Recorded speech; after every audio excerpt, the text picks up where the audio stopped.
Welcome to Zoe Live TV. Like, comment, subscribe. We're doing another reaction video to Shaq from Orlando Magics. You know what I'm saying? I guess he got rejected from a hotel, so this is the first time I've ever seen this video. So we're doing a reaction to it, see what happens. Let's go. Let's get into it.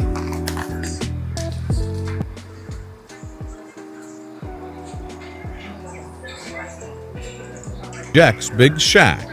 The next day, he returns as the owner.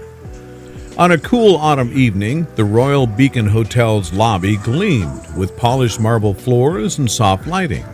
Guests in tailored suits and designer dresses glided past, exchanging quiet greetings.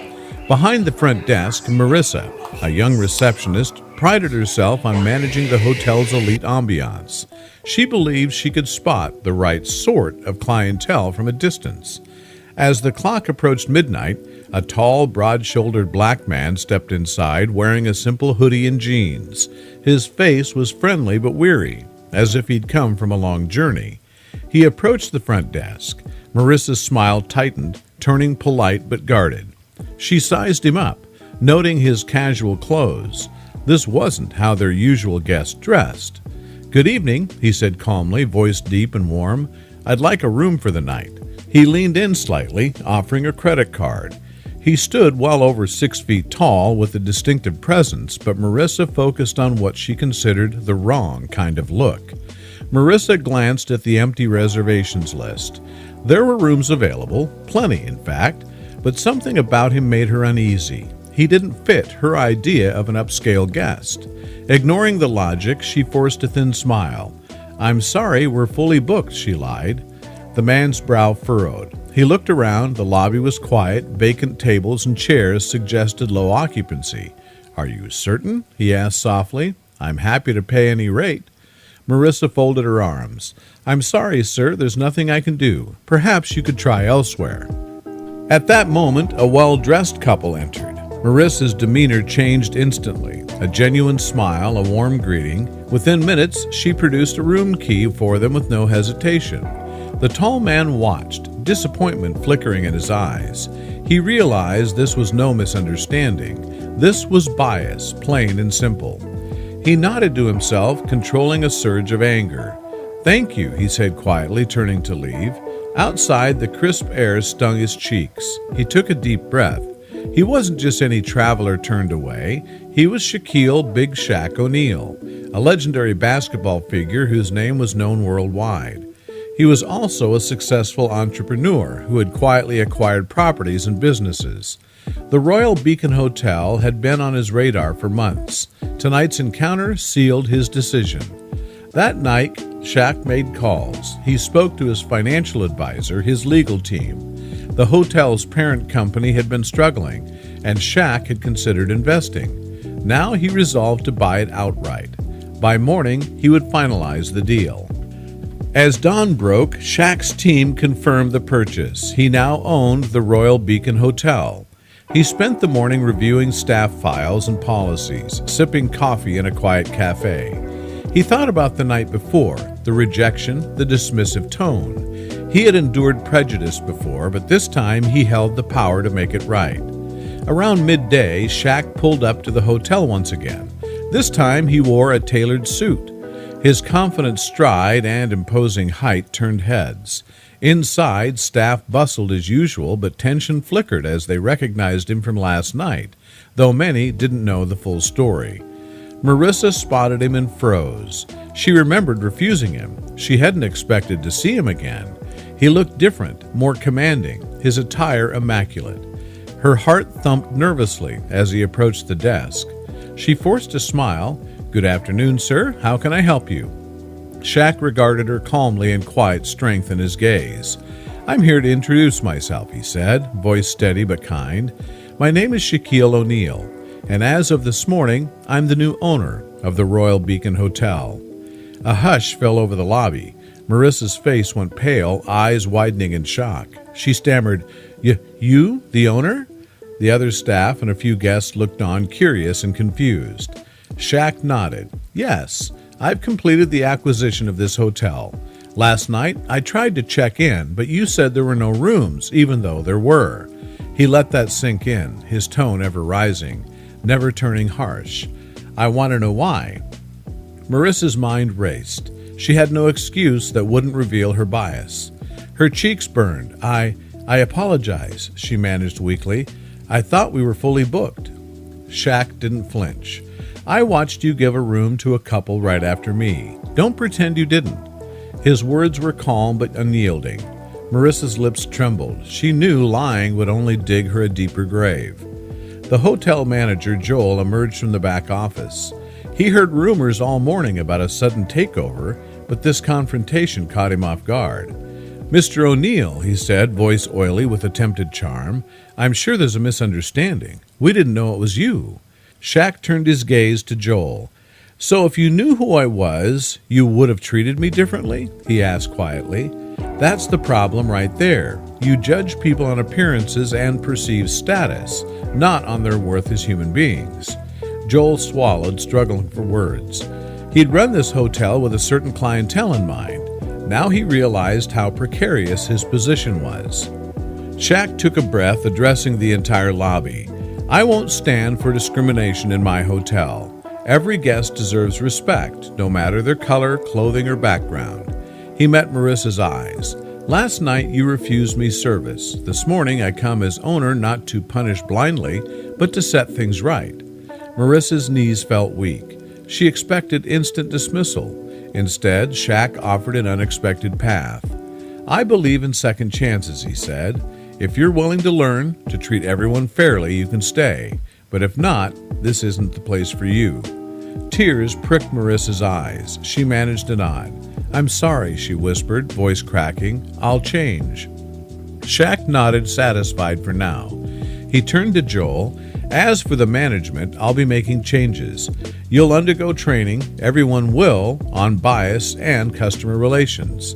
This hotel will be a symbol of inclusivity, not exclusion. Joel nodded vigorously, relieved to still have a job. The staff watched, some with admiration, others with shame. The guests who witnessed this felt a sense of justice in the air. That afternoon, Shaq convened a staff meeting in a conference room overlooking the city. He spoke of his vision, a hotel where every guest felt welcome, where service was genuine, not conditional on stereotypes. He outlined plans for training sessions, revised policies, and community outreach.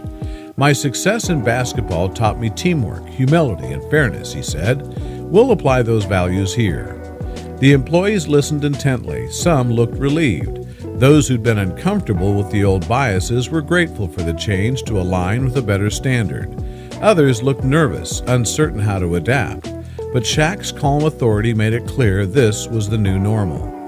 Over the next weeks, changes took place swiftly. The lobby's subtle elitist branding softened, promoting a warm, inclusive atmosphere.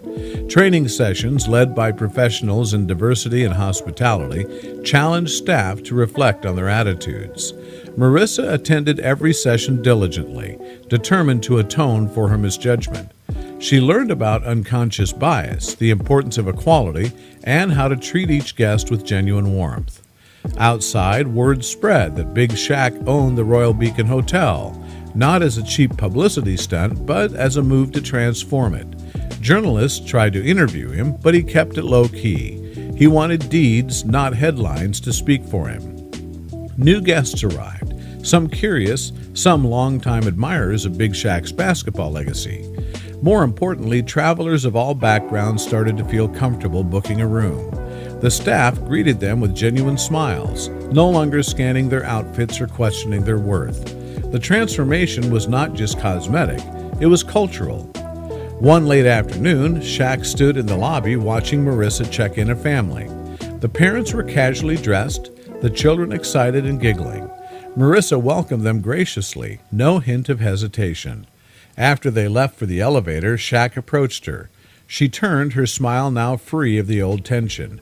Mr. O'Neal, she said warmly, I just wanted to say thank you for giving me a second chance. I see things differently now.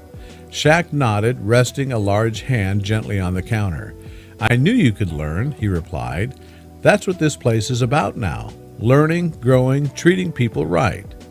Marissa's eyes shone with sincere gratitude. The painful memory of her old prejudice had become a lesson, making her a better person and employee.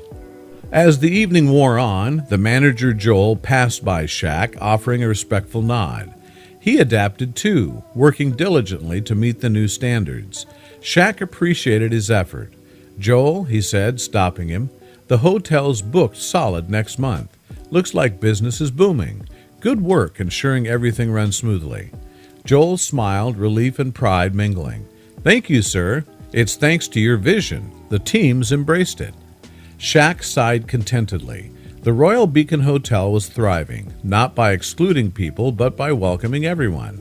Profits rose, but more importantly, so did the staff's morale and the guest satisfaction. The old reputation of elitist snobbery faded, replaced by a welcoming atmosphere. A few nights later, as Shaq strolled through the lobby, he spotted an older black couple checking in. They wore plain clothes, weary from travel. He watched a newly hired receptionist greet them warmly and hand them room keys without hesitation. The couple seemed pleasantly surprised. Shaq smiled to himself. This right here justified his actions, a small victory in the broader fight for equality and respect. Before leaving the hotel that night, Shaq took a seat in the lounge, sipping mineral water. He recalled the first night he came in, how he was turned away. He'd felt a sting of disappointment then. Now that memory felt distant, overshadowed by what he'd built. A place where his legacy wasn't just about basketball or business, but about doing what's right. The next morning, a card arrived for Shaq at the front desk, handed in by a guest who chose to remain anonymous. It read, "Thank you for making this a place where I feel welcome. It means more than you know." Shaq held the card, heart warmed. He didn't need a headline or a press conference. This quiet acknowledgement was enough to assure him he'd made the correct decision. Walking through the lobby one last time before heading out for meetings, he greeted staff by name, inquiring about their day. Maria, a housekeeper, mentioned how guests complimented the friendly atmosphere. Tom, the bellhop, said he felt proud to work here now. These simple words affirmed the transformation. Shaq exited onto the street, morning light glinting off the doors. The Royal Beacon stood behind him, changed for the better. He had turned a personal slight into a catalyst for reform. He turned a racist rejection into a story of inclusion and growth. He understood that true power wasn't just about wealth or fame, but about using one's influence to uplift others and broaden horizons. As he appeared into the city's bustle, the Royal Beacon Hotel continued to glow, a testament that people can learn, environments can change, and justice, when served quietly and firmly, can create lasting impact.